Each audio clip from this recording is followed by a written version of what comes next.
Hello, my name is Sophia Lindstrom. I am presenting on my future project that I'll be creating for 494 at Western Washington University. Most of the work that you'll see that I've created has been made within the years of 2020 to 2021. With that in mind, let's get jumping right into the project.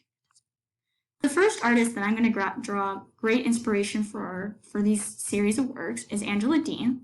She focuses a lot on painting and painting on top of photographs to create narrative pieces about life and death and relationships. I find her work very captivating because you can tell about all of these moments because you can feel them happen before, but with a twist of death being interlocked with all of these emotions, which create an interesting narrative and interesting visual to look at.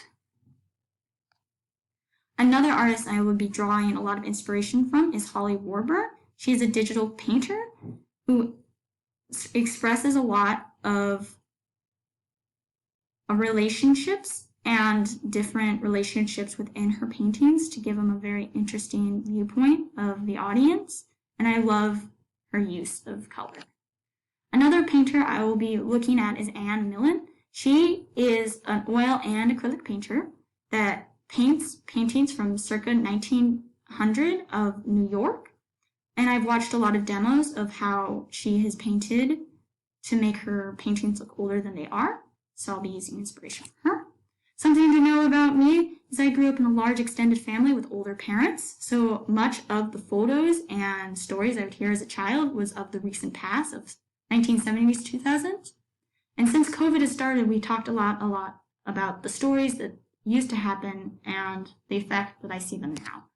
The idea of the project will be how my memory affects the past and how COVID has affected that.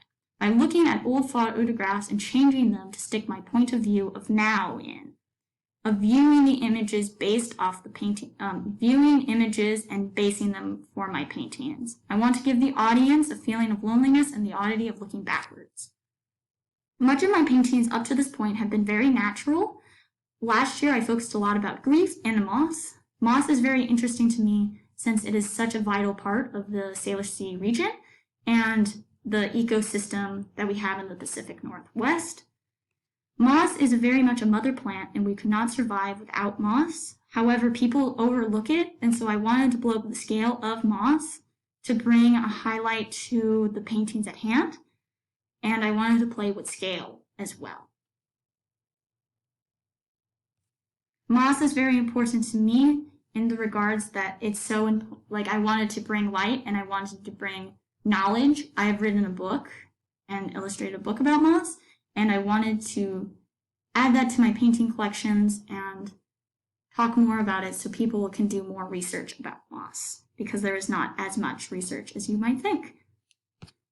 Another series I did was a personal series that I did in advanced painting about grief, of loss of people in COVID, and loss of people in suicide as well.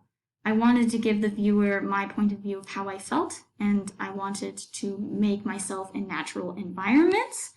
The reason why I wanted natural environments is that I felt like I mourned the most while I was in natural environments, and I wanted to play with scale and color to reflect how I felt. Here's me as a giant because I felt too big. I felt my emotions were too big for how I felt, and the burning of the yellow and red is for how I felt internally. I also wanted to pay tribute to the good things in my life that was happening at the time, like my roommate's cat. He helped me a lot with my grief. And I wanted to just play with surreal ideas and placement of items. So here is more of a different composition. Here is also another different composition. I also, with this painting series, it helped me a lot with comprehending my grief with all the brushstrokes and the time that it took. So I hope to continue a mixture of that, but maybe start not doing more natural scenes. I want to explore different scenes. The mediums and techniques I'll be using of my project will be acrylic paints and paint pens. I will be experimenting with more flat colors to make a graphic element, giving the audience more of a direct view of my project that I'm thinking.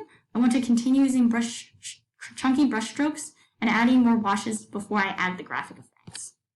Some photos that I kind of feel like will represent my work and look like my work that I want to create will be a series that I made last winter. I Posca penned over photographs that I found in my neighbor's garbage because of how odd to me that the photographs looked in those current moments. I wanted to draw on the fact that like all of these people are probably very old now, and like life is so different than the time period that they are in. And I think I achieved that by blocking out their faces and giving them new environments. I also wanted to draw on my feelings that I was feeling in that moment of like loneliness and my interaction with loneliness. I wanted to give the audience how it feels to be right now looking back. And I wanted to put it in my point of view most of all, because my point of view is the best point of view I know how to talk about. So hopefully my images keep showing that. These will be large-scale paintings. They will be much bigger than photographs themselves. So here's another one. I also wanted to have a little bit of humor and interesting. This is one that when I recently found Angela Dean, and so I tried to create something she would also create very quickly. So here is an image of ghosts that she is most famous for. Some techniques I'll be using to create my paintings is that I have a lot of photos and I'll be drawing on top of them with Posca pens every day, a part of my daily drawing practices, but I will have them scanned beforehand so I can use them as reference. I will also be using the process of finding my images from various places like eBay, the trash, and recycling, so I can keep my people and my paintings anonymous so I don't have to tell a story about them. Thank you for listening.